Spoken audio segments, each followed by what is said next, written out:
എല്ലാവർക്കും നമസ്കാരം. Welcome back to chemistry simplified with അർച്ചന.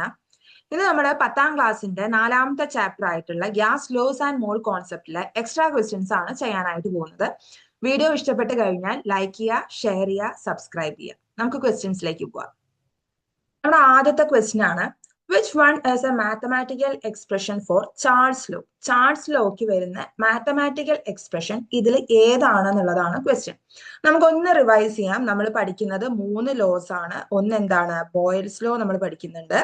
രണ്ടാമത്തത് ചാൾസ് ലോ നമ്മൾ പഠിക്കുന്നുണ്ട്. അതേപോലെ തന്നെ അവോഗാഡ്രോസ് ലോ. ഈ 3 ലോസ് അതിന്റെ മാത്തമാറ്റിക്കൽ എക്സ്പ്രഷൻ അതേപോലെ തന്നെ അതിന്റെ ആപ്ലിക്കേഷൻ ഇമ്പോർട്ടന്റ് ആണ്. Boyle's law, Charles law, Avogadro's law, അതിന്റെ മാത്തമാറ്റിക്കൽ എക്സ്പ്രഷനും അതിന്റെ ആപ്ലിക്കേഷനും എന്താണ്? ഇമ്പോർട്ടന്റ് ആണ്. അപ്പൊ എന്താണ് ബോയിൽസ് ലോ എന്ന് പറഞ്ഞു കഴിഞ്ഞാൽ? ബോയിൽസ് ലോ എന്ന് പറഞ്ഞു കഴിഞ്ഞാൽ at constant temperature the volume of a fixed mass of a gas is inversely proportional to its pressure. അതാണ് എന്ത്? നമ്മുടെ ബോയിൽസ് ലോ എന്ന് പറഞ്ഞു കഴിഞ്ഞാൽ നമ്മൾ ജനറലി എങ്ങനെ എഴുതും? Mathematical expression V is inversely proportional to pressure ആണ്. നമുക്ക് എങ്ങനെ എഴുതാം? V is equal to a constant into 1/p എന്ന് എഴുതാം. അല്ലെങ്കിൽ നമ്മൾ എന്ത് പറയും? P V is equal to K. P V is equal to K. ഇതാണ് എന്തിന്റെ എക്സ്പ്രഷൻ? നമ്മുടെ ബോയിൽസ് ലോയുടെ മാത്തമാറ്റിക്കൽ എക്സ്പ്രഷൻ. ഇനി അടുത്തതാണ് എന്ത്? നമ്മുടെ ചാൾസ് ലോ വരുന്നത്. ചാൾസ് ലോ എന്താണ്? അറ്റ് കോൺസ്റ്റന്റ് പ്രഷർ, അല്ലെ? കോൺസ്റ്റന്റ് പ്രഷറില് the volume of a definite mass of a gas is directly proportional to its temperature in Kelvin scale. അതിന്റെ മാത്തമാറ്റിക്കൽ എക്സ്പ്രഷൻ നമുക്ക് എങ്ങനെ എഴുതാൻ പറ്റും? ആദ്യത്തെ expression V is directly proportional to temperature ആണ്. പിന്നെ നമ്മൾ പറയാറുള്ളത് V by T is equal to K, where K is the constant. V by T is equal to K എന്ന് പറഞ്ഞ എക്സ്പ്രഷൻ ആണ്. ലാസ്റ്റ് ലോ ആണ് എന്ത്? നമ്മുടെ അവോഗാഡ്രോസ് ലോ. എന്താണ് അവോഗാഡ്രോസ് ലോ പറയുന്നത്? At constant temperature and pressure ആണല്ലോ. Constant temperature and pressure the volume of a gas is directly proportional to the number of molecules. എന്തായിരിക്കും അതിന്റെ എക്സ്പ്രഷൻ വരുന്നത്? V is directly proportional to n എന്നുള്ളതാണ് mathematical expression ആയിട്ട് വരുന്നത്. അപ്പൊ ഇവിടെ എന്താണ്? ചാൾസ് ലോയുടെ എക്സ്പ്രഷൻ ഇതിൽ ഏതായിരിക്കും? ആദ്യത്തെ ഓപ്ഷൻ ആണ് കറക്റ്റ് ആയിട്ടുള്ളത്. V by T is a constant എന്ന് പറഞ്ഞ ആൻസർ ആണ് എന്ത്? കറക്റ്റ് ആയിട്ട് വരുന്നത്. അപ്പൊ ചാൾസ് ലോ എന്താണ്, ബോയിൽസ് ലോ എന്താണ്, അവോഗാഡ്രോസ് ലോ എന്താണ് എന്നുള്ളത് കറക്റ്റ് ആയിട്ട് പഠിച്ചു വെച്ചിട്ടുണ്ടായിരിക്കണം. ഇനി അടുത്ത ക്വസ്റ്റ്യനിലേക്ക് പോവാം. അടുത്ത ക്വസ്റ്റ്യൻ വരുന്നത് the atomic mass of oxygen is 16. Atomic mass തന്നിട്ടുണ്ട്. അതേപോലെ തന്നെ മോളിക്കുലർ ഫോർമുല എത്രയാണ്? O2 ആയിട്ട്. It is diatomic in nature. അപ്പൊ O2 ആണ് തന്നിട്ടുണ്ട്. What is the mass of 6.022 into 10 raised to 23 atoms of oxygen? എത്രയായിരിക്കും? ആറ്റംസ് ഓഫ് ഓക്സിജൻ ആണ് ചോദിച്ചിട്ടുള്ളത്. അതിലുള്ള നമ്പർ ഓഫ് പാർട്ടിക്കിൾസ് എത്രയാണ്? 6.022 into 10 raised to 23 ആണ്. അതുകൊണ്ട് തന്നെ അതിന്റെ ആൻസർ എത്രയായിരിക്കും? 16 ഗ്രാം ആയിരിക്കും. നമുക്ക് കറക്റ്റ് ആയിട്ട് ഡയറക്റ്റ് ആയിട്ട് എഴുതാനായിട്ട് പറ്റും. 16 ഗ്രാം ആണ് ആൻസർ വരുന്നത്. ഇനി അടുത്ത ക്വസ്റ്റ്യൻ നോക്കാം. What is the volume of 64 gram of oxygen kept at STP? STP ആണ്. അപ്പോ നമ്മൾ എന്ത് കണ്ടുപിടിക്കണം? ആദ്യം നമുക്ക് അതിന്റെ മോളാർ മാസ് എഴുതണം ആണല്ലോ. ഓക്സിജന്റെ മോളാർ മാസ് നമുക്ക് എഴുതണം. എത്രയാണ് മോളാർ മാസ് ഓഫ് ഓക്സിജൻ എന്ന് പറഞ്ഞു കഴിഞ്ഞാൽ? It is 32 gram. 32 ഗ്രാം ആണ് മോളാർ മാസ് അല്ലെങ്കിൽ മോളിക്കുലർ മാസ് നമുക്ക് എഴുതാനായിട്ട് പറ്റുക. മോളാർ മാസും അതേപോലെ തന്നെ നമ്മുടെ ഗിവൺ മാസും ഉണ്ടെങ്കിൽ നമുക്ക് എന്ത് കണ്ടുപിടിക്കാനായിട്ട് പറ്റും? നമ്പർ ഓഫ് മോൾസ് കണ്ടുപിടിക്കാനായിട്ട് പറ്റും. എങ്ങനെയാണ് നമ്പർ ഓഫ് മോൾസ് കണ്ടുപിടിക്കുക? Number of moles is equal to given mass by molar mass. Equation ടെക്സ്റ്റിലുണ്ട്. Given mass by molar mass ആണ് എന്ത്? നമ്മുടെ നമ്പർ ഓഫ് മോൾസ് കണ്ടുപിടിക്കാനുള്ള equation. Number of moles is equal to given mass by molar mass. Given mass എത്രയാണ് ഇവിടെ? 64 gram oxygen എന്ന് പറഞ്ഞിട്ടുണ്ട്. So given mass 64. Molar mass എത്രയാണ്? 32 ആണ്. എത്ര മോൾസ് കിട്ടും നമുക്കിവിടെ? 2 മോൾസ് കിട്ടും ആണല്ലോ. നമുക്കിവിടെ 2 മോൾസ് കിട്ടും. ഇനി അടുത്തത് എന്താണ്? STPയിലുള്ളതാണ് നമ്മളെടുത്ത് കാണാൻ പറഞ്ഞിട്ടുള്ളത് അല്ലെ. What is the volume of 64 gram of oxygen kept at STP? STP ആണെങ്കിൽ മോൾസ് തന്നിട്ടുണ്ട്. STPയിലുള്ളത് കണ്ടുപിടിക്കാനുള്ള ഇക്വേഷൻ എന്താണ്? ചെയ്യാൻ പറ്റും. Number of moles into molar volume ചെയ്ത് കഴിഞ്ഞാൽ നമുക്ക് എന്ത് കണ്ടുപിടിക്കാൻ പറ്റും? Volume of 64 gram of oxygen kept at STP കണ്ടുപിടിക്കാനായിട്ട് പറ്റും. അപ്പൊ STPയിൽ കണ്ടുപിടിക്കാൻ എന്ത് ചെയ്താൽ മതി? 2 ഇൻറ്റു 22.4 ചെയ്താൽ മതി. നമുക്ക് എത്ര ആൻസർ കിട്ടും? 44.8 ലിറ്റർ എന്ന് നമുക്ക് എന്ത് കിട്ടും? ആൻസർ കിട്ടും. ഇതാണ് എന്ത് ആദ്യത്തെ ക്വസ്റ്റ്യന്റെ ആൻസർ വരുന്നത്. ഓക്സിജന്റെ ആറ്റമിക് മാസ് തന്നിട്ടുണ്ട് 16 ആണെന്ന് തന്നിട്ടുണ്ട്. മോളിക്കുലർ ഫോർമുല തന്നിട്ടുണ്ട് O2 ആണെന്ന് തന്നിട്ടുണ്ട്. അതിനി തന്നിട്ടില്ലെങ്കിലും നമുക്ക് അറിയുന്ന കാര്യമാണ് എന്ത്, ഓക്സിജൻ ഡയാറ്റമിക് ആണ്, നൈട്രജൻ ഡയാറ്റമിക് ആണ്, ഇനി ക്ലോറിൻ ആണെങ്കിൽ ക്ലോറിൻ ഡയാറ്റമിക് ആണ്. ഏതൊക്കെയാണ് ഡയാറ്റമിക്, ഏതൊക്കെയാണ് മോണോ ആറ്റമിക്, ഏതൊക്കെയാണ് ട്രയാറ്റമിക് എന്നൊക്കെ നിങ്ങൾ പഠിച്ച കാര്യങ്ങളാണ്. അപ്പോൾ അത് വെച്ചിട്ട് നമുക്ക് എഴുതാനായിട്ട് പറ്റും. ഡയറക്റ്റ് നമ്പർ ഓഫ് മോൾസ് എന്ന് പറയുമ്പോൾ എന്തായിരിക്കും, 16 ഗ്രാം. അതിന്റെ കറക്റ്റ് ആറ്റമിക് മാസ് തന്നെ ആയിരിക്കും. ഇനി STPയിലാണ് കണ്ടുപിടിക്കുക എന്നുണ്ടെങ്കിൽ, STPയിൽ വോളിയം ഒന്നും തന്നിട്ടില്ല, പകരം ഗ്രാം ആണ് തന്നിട്ടുണ്ട് എന്നുണ്ടെങ്കിൽ ആദ്യം നമ്പർ ഓഫ് മോൾസ് കണ്ടുപിടിക്കുക. നമ്പർ ഓഫ് മോൾസ് കണ്ടുപിടിച്ചതിന് ശേഷം അതിന്റെ എന്താ മോളാർ വോളിയം 22.4 വെച്ചിട്ട് മൾട്ടിപ്ലൈ ചെയ്ത് കഴിഞ്ഞാൽ നിങ്ങൾക്ക് എന്ത് കണ്ടുപിടിക്കാൻ പറ്റും, ആ സമയത്ത് നിങ്ങൾക്ക് ഏത് STPയിലാണോ കാൽക്കുലേറ്റ് ചെയ്യേണ്ടത് അത് കാൽക്കുലേറ്റ് ചെയ്തിട്ട് എടുക്കാനായിട്ട് പറ്റും. ഇനി അടുത്ത ക്വസ്റ്റ്യൻ നോക്കാം. Calculate the molecular mass of glucose. Easy ആയിട്ട് കാൽക്കുലേറ്റ് ചെയ്യാൻ പറ്റും. ഗ്ലൂക്കോസിന്റെ കെമിക്കൽ ഫോർമുല തന്നിട്ടുണ്ട് C6H12O6 ആണ് എന്ത് ഗ്ലൂക്കോസിന്റെ കെമിക്കൽ ഫോർമുല തന്നിട്ടുള്ളത് അല്ലെ. അപ്പോ ഇതില് കാർബണിന്റെ ആറ്റമിക് മാസ് എത്രയാണ് തന്നിട്ടുണ്ട്, 12 ആണ് തന്നിട്ടുണ്ട്. ഹൈഡ്രജന്റെ 1 ആണ് തന്നിട്ടുണ്ട്. ഓക്സിജന്റെ 16 ആണ് തന്നിട്ടുണ്ട്. എങ്ങനെയാണ് നമ്മൾ ചെയ്യുക, 12 into 6 ആണല്ലോ. 12 into 6 പ്ലസ് 1 into 12 പ്ലസ് ഓക്സിജന്റെ 16 into 6 എത്ര കിട്ടും നമുക്ക് ആൻസർ, ടോട്ടൽ ആൻസർ നമുക്ക് 180 ഗ്രാം എന്ന് കിട്ടും. ഇത് മൾട്ടിപ്ലൈ ചെയ്തിട്ട് എന്താ ഓരോന്നും മൾട്ടിപ്ലൈ ചെയ്യുക, അതിന്റെ കൂടെ ആഡ് ചെയ്ത് കഴിഞ്ഞാൽ നിങ്ങൾക്ക് എന്ത് കിട്ടും, അതിന്റെ ആൻസർ കിട്ടും, 180 ഗ്രാം എന്ന് നിങ്ങൾക്ക് കിട്ടും. ഇനി അടുത്ത ക്വസ്റ്റ്യൻ നോക്കാം. Find the number of glucose molecules in 18 gram of glucose powder. Number ആണ് കണ്ടുപിടിക്കാനായിട്ട് പറഞ്ഞിട്ടുള്ളത് അല്ലെ. നമ്പർ ഓഫ് മോൾസ് ആണ് നമുക്ക് ഇവിടെ കണ്ടുപിടിക്കാനുള്ളത്. അപ്പൊ നമുക്ക് എത്ര കിട്ടിയിട്ടുണ്ട്, 18 ഗ്രാം ഗ്ലൂക്കോസ് പൗഡർ എന്ന് പറഞ്ഞിട്ടുണ്ട്. അതാണ് എന്ത് നമ്മുടെ ഗിവൺ മാസ് വരുന്നത്. 18 ഗ്രാം തന്നിട്ടുള്ള മാസ് ആണ് എന്ത് നമ്മുടെ ഗിവൺ മാസ്. അപ്പൊ നമ്പർ ഓഫ് മോൾസ് കണ്ടുപിടിക്കാനുള്ള ഇക്വേഷൻ എന്താണ്, number of moles is equal to, നേരത്തെ നമ്മൾ പറഞ്ഞതാണ്, given mass by molar mass ആണ്. ഗിവൺ മാസ് 18 ആണെന്ന് പറഞ്ഞിട്ടുണ്ട്. അതേപോലെ തന്നെ മോളാർ മാസ് നമ്മൾ കണ്ടുപിടിച്ചു കഴിഞ്ഞു, ഇറ്റ് ഇസ് 180 ഗ്രാം. എത്രയാണ് അപ്പോ 18/180 ചെയ്ത് കഴിഞ്ഞാൽ നിങ്ങൾക്ക് 0.1 എന്ന് കിട്ടും. നമ്പർ ഓഫ് മോൾസ് എന്ത് കിട്ടും, 0.1 എന്ന് കിട്ടും. മതിയോ, പോരാ. Number of glucose molecules, find the number of glucose molecules എന്ന് പറഞ്ഞിട്ടുണ്ട്. നമ്പർ ഓഫ് ഗ്ലൂക്കോസ് മോളിക്യൂൾസ് ഇവിടെ കണ്ടുപിടിക്കണം എന്നുണ്ടെങ്കിൽ നമ്പർ ഓഫ് മോൾസിന്റെ കൂടെ നമ്മൾ എന്ത് ചെയ്യണം, ഇൻറ്റു അവോഗാഡ്രോ നമ്പർ. അപ്പൊ എന്തായിരിക്കും നമ്പർ ഓഫ് മോളിക്യൂൾസ് വരിക, 0.1 ഇൻറ്റു 6.022 ഇൻറ്റു 10⁻23 മോളിക്യൂൾസ് എന്ന് വരും. ഇനി വേണം എന്നുണ്ടെങ്കിൽ നിങ്ങൾക്ക് എന്ത് എഴുതാം, 6.022 ഇൻറ്റു 10⁻22 മോളിക്യൂൾസ് എന്നും എഴുതാം. ഇങ്ങനെ എഴുതി കഴിഞ്ഞാലും നിങ്ങൾക്ക് എന്ത് കിട്ടും, മാർക്ക് കിട്ടും. ഈ ഒരു ക്വസ്റ്റ്യൻ നോക്കുക. A sample of carbon dioxide gas contains 176 gram of carbon dioxide. What is the volume of the sample at STP? STPയിലുള്ള വോളിയം ആണ് കണ്ടുപിടിക്കാനായിട്ട് പറഞ്ഞിട്ടുള്ളത്. ആദ്യത്തെ A പാർട്ടിൽ വരുന്നത്. ഇപ്പൊ molecular mass of carbon dioxide. Carbon ഡൈ ഓക്സൈഡിന്റെ മോളിക്കുലർ മാസ് എങ്ങനെ നമുക്ക് കണ്ടുപിടിക്കാനായിട്ട് പറ്റും, കാർബണിന്റെ മാസ് എത്രയാണ്, ആറ്റമിക് മാസ് 12 പ്ലസ് ഓക്സിജന്റെ 16 ഇൻറ്റു 2 നമുക്ക് എത്ര കിട്ടും, 44 ഗ്രാം ആണ് എന്ത് ഓക്സിജന്റെ മോളിക്കുലർ മാസ് എന്ന് പറഞ്ഞു കഴിഞ്ഞാൽ.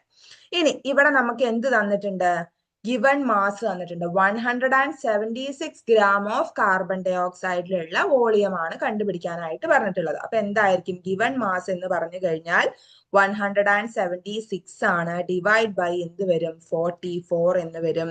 ഇവിടെ നമുക്ക് കിട്ടുന്ന നമ്പർ ഓഫ് മോൾസ് എത്രയാണ്, 4 മോൾസ് ആണ് നമുക്ക് കിട്ടുക. 4 മോൾസ്. നമ്പർ ഓഫ് മോൾസ് കണ്ടുപിടിക്കാനുള്ള equation given mass by molar mass ആണ്. 176 ആണ് ഗിവൺ മാസ് വരുന്നത്, 44 ആണ് എന്ത് നമ്മുടെ മോളാർ മാസ് വരുന്നത്. So the answer is 4 moles. കഴിഞ്ഞോ, ഇല്ല, കഴിഞ്ഞിട്ടില്ല. ഇനി volume of 1 mole of carbon dioxide at STP. 1 mole carbon ഡൈ ഓക്സൈഡിന്റെ STPയിലുള്ള വോളിയം എത്രയാണ്, 1 മോൾ ആണ് എന്നുണ്ടെങ്കിൽ 1 മോളിന്റെ 22.4 ലിറ്റർ ആണ്. 22.4 ലിറ്റർ ആണ്. അപ്പൊ അങ്ങനെയാണെങ്കിൽ 4 മോൾ ആണെങ്കിൽ എത്രയായിരിക്കും, 4 ഇൻറ്റു 22.4 നമ്മൾ നേരത്തെ ചെയ്ത അതേപോലത്തെ ഒരു ക്വസ്റ്റ്യൻ ആണ്. 4 into 22.4 ആൻസർ എത്ര കിട്ടും? 87.6 ലിറ്റർ എന്ന് കിട്ടും. 87.6 ലിറ്റർ എന്ന് കിട്ടും. അതാണ് എന്ത് ആദ്യത്തെ ക്വസ്റ്റ്യന്റെ സബ് ക്വസ്റ്റ്യന്റെ ആൻസർ വരുന്നത്. ഇനി രണ്ടാമത്തെ ക്വസ്റ്റ്യൻ നോക്കാം. How many grams of carbon should be burn to get this amount of carbon dioxide? എന്തായിരിക്കും ആ ഒരു ഇക്വേഷൻ? കാർബണും ഓക്സിജനും കൂടി കമ്പൈൻ ചെയ്താലാണ് നമുക്ക് എന്ത് കിട്ടുന്നത്? കാർബൺ ഡൈ ഓക്സൈഡ് കിട്ടുന്നത്. ഇവിടെ എത്ര മോള് കാർബൺ ഉണ്ട്? 1 മോള് കാർബൺ അല്ലെ? 1 മോള് കാർബൺ റിയാക്ട് ചെയ്ത് കഴിഞ്ഞാൽ നമുക്ക് എത്ര മോള് കാർബൺ ഡൈ ഓക്സൈഡ് കിട്ടുന്നുണ്ട്? 1 മോള് കാർബൺ ഡൈ ഓക്സൈഡ് കിട്ടുന്നുണ്ട് ആണല്ലോ. അങ്ങനെയാണെങ്കിൽ 4 മോള് കാർബൺ ഡൈ ഓക്സൈഡ്, ഓക്കെ, 4 മോള് കാർബൺ ഡൈ ഓക്സൈഡ് കിട്ടണം എന്നുണ്ടെങ്കിൽ 4 മോള് ആര് റിയാക്ട് ചെയ്യണം? അവിടെ കാർബൺ റിയാക്ട് ചെയ്യണം. ഇനി നമുക്ക് ഒരു കാര്യം കൂടി അറിയാം. 1 മോള് കാർബണിന്റെ മാസ് എത്രയാണ്? 1 മോള് കാർബണിന്റെ മാസ് എന്ന് പറയുന്നത് 12 ഗ്രാം ആണ്. അങ്ങനെയാണെങ്കിൽ 4 മോള് കാർബണിന്റെ മാസ് എന്തായിരിക്കും? 12 into 4 ആയിരിക്കില്ലേ? അതിന്റെ ആൻസർ എത്രയായിരിക്കും? 48 ഗ്രാം ആയിരിക്കും. എത്രയായിരിക്കും? 48 ഗ്രാം ആയിരിക്കും. അതായത് 4 മോള് കാർബൺ ഡൈ ഓക്സൈഡ് ഫോം ചെയ്യണമെങ്കിൽ അവിടെ നമ്മൾക്ക് കിട്ടേണ്ട മാസ് ഓഫ് കാർബൺ എന്ന് പറയുന്നത് എത്രയാണ്? 48 ഗ്രാം ആണ്. അടുത്ത വെച്ച് നോക്കാം. Analyse the given graph and answer the following. ആദ്യ ക്വസ്റ്റ്യൻ എന്താണ്? What peculiarity do you see in the value of V/T as the value of temperature increases? Temperature increase ചെയ്യുന്ന സമയത്ത് V/Tയുടെ വാല്യൂക്ക് എന്താണ് സംഭവിക്കുക എന്നുള്ളതാണ്. എന്താ സംഭവിക്കുക? ടെമ്പറേച്ചർ ഇൻക്രീസ് ചെയ്യുന്തോറും V/T എന്തായിട്ട് മാറും? ഇറ്റ് റിമെയിൻസ് കോൺസ്റ്റന്റ് ആണല്ലോ. റിമെയിൻസ് കോൺസ്റ്റന്റ്, കോൺസ്റ്റന്റ് ആയിക്കൊണ്ടേ ഇരിക്കുകയാണ്. ടെമ്പറേച്ചർ കൂടിക്കഴിഞ്ഞാലും ഇത് എന്തായിരിക്കും? V/T കോൺസ്റ്റന്റ് ആയിരിക്കും. ഇനി give the statement of the gas law relating to it. നേരത്തെ നമ്മൾ പറഞ്ഞ ക്വസ്റ്റ്യൻ തന്നെയാണ്. എന്താണ്? ഏത് ലോ ആണ് ഇവിടെ വരുന്നത്? ചാൾസ് ലോ ആണ് ഈ ഒരു മാത്തമാറ്റിക്കൽ എക്സ്പ്രഷൻ തരുന്നത്. V/T is a constant. ഇനി അടുത്ത ക്വസ്റ്റ്യൻ നോക്കാം. Liquid ammonia is a substance that quickly changes from liquid to gaseous state. The containers of liquid ammonia are often submerged in cold water for some time before opening. Give reason. Also mention the name of the gas law relating to it. എന്തുകൊണ്ടായിരിക്കും? ഏത് law ആണ് ഇവിടെ പറയുന്നത്? Charles ലോന്റെ application ആണ് എന്ത്? നമ്മൾ liquid ammonia ഈ പറഞ്ഞ പോലെ വാട്ടറിൽ സബ്മേർജ് ചെയ്യുന്നത്. It is an example or it is an application for Charles law. Charles ലോന്റെ ആപ്ലിക്കേഷൻ ആയിട്ട് ബന്ധപ്പെട്ടിട്ടാണ്. ഇവിടെ എന്താന്ന് വെച്ച് കഴിഞ്ഞാൽ കോൾഡ് വാട്ടറിൽ നമ്മൾ സബ്മേർജ് ചെയ്ത് വെക്കുമ്പോൾ it reduces the temperature and pressure and thereby prevents the sudden evaporation. Cold വാട്ടറിൽ നമ്മൾ ലിക്വിഡ് അമോണിയ സബ്മേർജ് ചെയ്ത് വെക്കുന്ന സമയത്ത് അവിടെ ടെമ്പറേച്ചറും പ്രഷറും കുറഞ്ഞു പോവുകയും അതേപോലെ തന്നെ അവിടെ പെട്ടെന്നുള്ള ഇവോപ്പറേഷൻ നടക്കുകയും ചെയ്യില്ല. അതുകൊണ്ടാണ് നമ്മൾ എന്ത് ചെയ്യുന്നത്? ലിക്വിഡ് അമോണിയ വാട്ടറിൽ സബ്മേർജ് ചെയ്ത് വെക്കുന്നത്. അപ്പൊ നിങ്ങളുടെ പോയിന്റ് ഹൈലൈറ്റ് ചെയ്യേണ്ടത് എന്തായിരിക്കണം? Cold water reduces temperature and pressure. ടെമ്പറേച്ചറും പ്രഷറും എന്ത് ചെയ്യും? It reduces. Cold water reduces the temperature and pressure and thereby prevents the sudden evaporation എന്നുള്ളത് നിങ്ങൾ കറക്റ്റ് ആയിട്ട് അവിടെ എഴുതിയിരിക്കണം. ആണ് state boils law. Boils law എന്ന് പറഞ്ഞു കഴിഞ്ഞാൽ എന്താ? At constant temperature, the volume of a fixed mass of a gas is inversely proportional to its pressure. അതാണ് അതിന്റെ സ്റ്റേറ്റ്മെന്റ് വരുന്നത്. എക്സ്പ്രഷൻ എന്തായിരിക്കും? V is inversely proportional to its pressure എന്ന് പറഞ്ഞ ആദ്യത്തെ എക്സ്പ്രഷനും PV is equal to K, a constant എന്ന് പറഞ്ഞ ഈ ഇക്വേഷനും കൂടി അവിടെ എഴുതി വെക്കുക കേട്ടോ. ഇനി അടുത്തത് എന്താണ്? The size of an air bubble becomes larger and larger as it rises from the bottom of an aquarium to the surface of water in it. Give reason. Identify the gas law relating to it. ഏത് law ആണ് ഇവിടെ പറയുന്നത്? It is an example for Boyle's law. Boyle's ലോന്റെ ആപ്ലിക്കേഷനിൽ വരുന്നതാണ്. Weather balloon ആണെങ്കിലും അതേപോലെ തന്നെ size of the air bubbles ആണെങ്കിലും എന്താ റൈസ് ചെയ്യുന്നത് ബോയിൽസ് ലോ ആയിട്ട് ബന്ധപ്പെട്ടിട്ടുള്ള ആപ്ലിക്കേഷൻ ആണ്. അപ്പോ ആപ്ലിക്കേഷൻ അല്ലെങ്കിൽ gas law relating to it എന്ന് പറയുന്നത് എന്താണ്? ബോയിൽസ് ലോ ആണ്. ഇവിടെ സംഭവിക്കുന്നത് എന്താ? പ്രഷർ കുറയുന്ന സമയത്ത് ആണല്ലോ. പ്രഷർ കുറയുന്ന സമയത്താണ് എന്തുണ്ടായിരിക്കുക? ഈ ബബിൾ റൈസ് ചെയ്യുക. ആ സമയത്ത് എന്തുണ്ടായിരിക്കും? വോളിയം ഇൻക്രീസ് ചെയ്യും. ഈ കാര്യങ്ങളാണ് ഓർത്ത് വെക്കേണ്ടത്. പ്രഷർ കുറയും തോറും വോളിയം എന്ത് സംഭവിക്കും? വോളിയത്തിന് വോളിയം ഇൻക്രീസ് ചെയ്യാണ് ചെയ്യുന്നത്. അത് ഒന്ന് ഓർത്ത് വെക്കുക.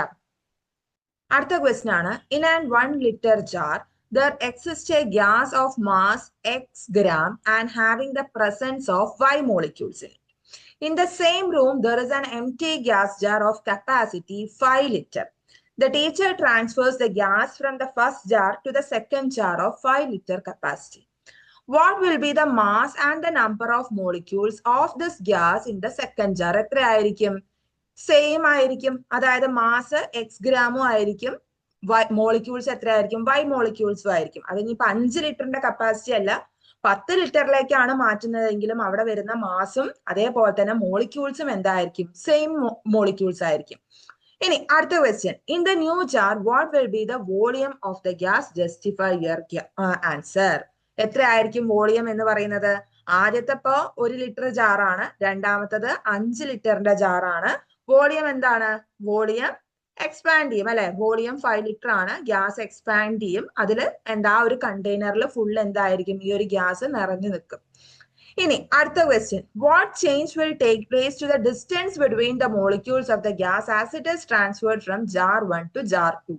ജാർ 1 എന്ന് പറയുമ്പോൾ അതിന്റെ കപ്പാസിറ്റി 1 ലിറ്റർ ആണ്. ജാർ 2 എന്ന് പറയുമ്പോൾ അതിന്റെ കപ്പാസിറ്റി എത്രയാണ്? 5 ലിറ്റർ ആണ്. Automatically same amount of gas നമ്മൾ 1 ലിറ്ററിന് 5 ലിറ്ററിന്റെ ജാറിലേക്ക് ട്രാൻസ്ഫർ ചെയ്യുന്ന സമയത്ത് അതിന്റെ മോളിക്യൂൾസ് തമ്മിലുള്ള ഡിസ്റ്റൻസ് എന്തായിരിക്കും? കൂടുതലായിരിക്കും.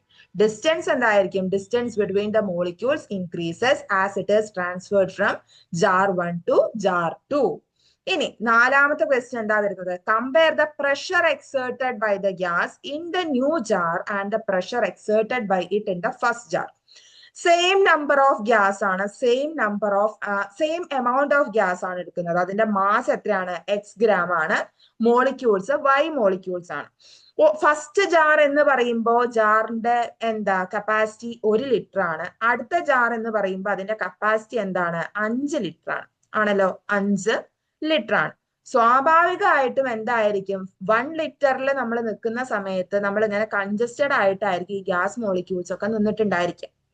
5 ലിറ്ററിലേക്ക് വരുമ്പോൾ അതിന്റെ മോളിക്യൂൾസ് നമ്മൾ എന്തായിരിക്കും? നല്ലോണം ഡിസ്റ്റൻസ് ഉണ്ടായിരിക്കും. 1 ലിറ്ററിലുള്ള സാധനത്തിനെ എടുത്തിട്ടാണ് നമ്മൾ എന്തൊക്കെ ആക്കുന്നത്? 5 ലിറ്ററിലേക്ക് ആക്കുന്നത്. സ്വാഭാവികമായിട്ടും അവിടെ എന്ത് സംഭവിക്കും? പ്രഷർ എക്സേർട്ട് ചെയ്യുന്നത് കുറവായിരിക്കും. ഏതില്? 5 ലിറ്ററിന്റെ, അതായത് സെക്കൻഡ് ജാറിന്റെ പ്രഷർ എക്സേർട്ട് ചെയ്യുന്നത് എന്തായിരിക്കും? കുറവായിരിക്കും. Pressure in the second jar is less than the first jar as the volume increases. Volume increase ചെയ്തത് കാരണം ഫസ്റ്റ് ജാറിനെ അപേക്ഷിച്ച് സെക്കൻഡ് ജാറിന്റെ പ്രഷർ എന്തായിരിക്കും? കുറവായിരിക്കും. ഇനി അടുത്ത ക്വസ്റ്റ്യൻ ആണ്, എസ് ടി പിയുടെ കണ്ടീഷൻസ് ഒക്കെ തന്നിട്ടുണ്ട്. അതായത് at S T P condition 640 gram of sulfur dioxide gas is kept stored in a big gas jar. Relating to this gas, try to find out the following. ഒക്കെ തന്നിട്ടുണ്ട്. Atomic മാസും തന്നിട്ടുണ്ട്. ആദ്യത്തെ എന്താണ്? Molecular mass of SO2 gas. Easy ആയിട്ടുള്ള question ആണ്. സൾഫറിന്റെ 32 plus ഓക്സിജന്റെ 16 into 2, 32 plus 32 64 gram ആണ് എന്ത്? മോളിക്കുലർ മാസ് വരുന്നത്. സൾഫർ ഡയോക്സൈഡിന്റെ മോളിക്കുലർ മാസ് വരുന്നത്. ഇനി ബി എന്താണ്? Number of moles of SO2 molecules in the jar. Number of moles കാണാനുള്ള ഇക്വേഷൻ എന്താണ്? Given mass by molar mass. Given mass by molar mass. Given mass ഇവിടെ തന്നിട്ടുണ്ട്. Given mass എത്രയാണ്? 640. Molar mass നമുക്ക് കിട്ടി, അതാണ് 64. എത്രയായിരിക്കും? 640 ബൈ 64 വന്നു കഴിഞ്ഞാൽ നമ്പർ ഓഫ് മോൾസ് എന്ന് പറയുമ്പോൾ 10 മോൾസ് ആണ് കിട്ടുന്നത്. ആണല്ലോ, നമ്പർ ഓഫ് മോൾസ് 10 മോൾസ് ആണ് കിട്ടുന്നത്. ഇനി അടുത്ത ക്വസ്റ്റ്യൻ എന്താ? Total number of SO2 molecules. Moles കിട്ടിയിട്ടുണ്ട്. മോളിക്യൂൾസ് ആക്കാൻ എന്ത് ചെയ്താൽ മതി? 10 into Avogadro number 6.022 into 10⁻23 molecules. 6.022 into 10⁻23 molecules ആണ് ആൻസർ വരുന്നത്. ഇനി ലാസ്റ്റ് സബ് ക്വസ്റ്റ്യൻ എന്താ? The volume of SO2 gas kept in the jar. Volume at STP. 1 മോള് എന്ന് പറയുമ്പോൾ അതിന്റെ മോളാർ വോളിയം എത്രയാണ്? മോളാർ വോളിയം എന്ന് പറയുമ്പോൾ 22.4 ലിറ്റർ ആണ്. ആണല്ലോ, അങ്ങനെയാണെങ്കിൽ 10 മോളിന്റെ വോളിയം എത്ര ആയിരിക്കും? 10 ഇൻറ്റു 22.4. എത്രയാണ് അതിന്റെ ആൻസർ വരുന്നത്? 224 ലിറ്റർ.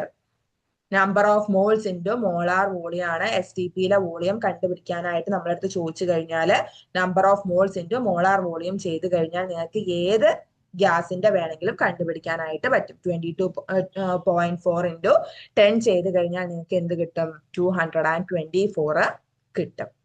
ഇപ്പൊ നമ്മൾ ചെയ്ത ഈ ക്വസ്റ്റ്യൻസ് ഒക്കെ മനസ്സിലായി എന്ന് വിചാരിക്കുന്നു. മോൾ കോൺസെപ്റ്റിന്റെ ചാപ്റ്ററിന് 6 മാർക്കിനാണ് നമ്മുടെ ബോർഡ് എക്സാമിന് ക്വസ്റ്റ്യൻസ് വരുന്നത്, 6 അപ്പം പ്രാക്ടീസ് ചെയ്തുകൊണ്ടേ ഇരിക്കുക. എത്രത്തോളം ക്വസ്റ്റ്യൻസ് ചെയ്യാൻ പറ്റുന്നോ അത്രത്തോളം ക്വസ്റ്റ്യൻസ് ചെയ്തുകൊണ്ടേ ഇരിക്കുക.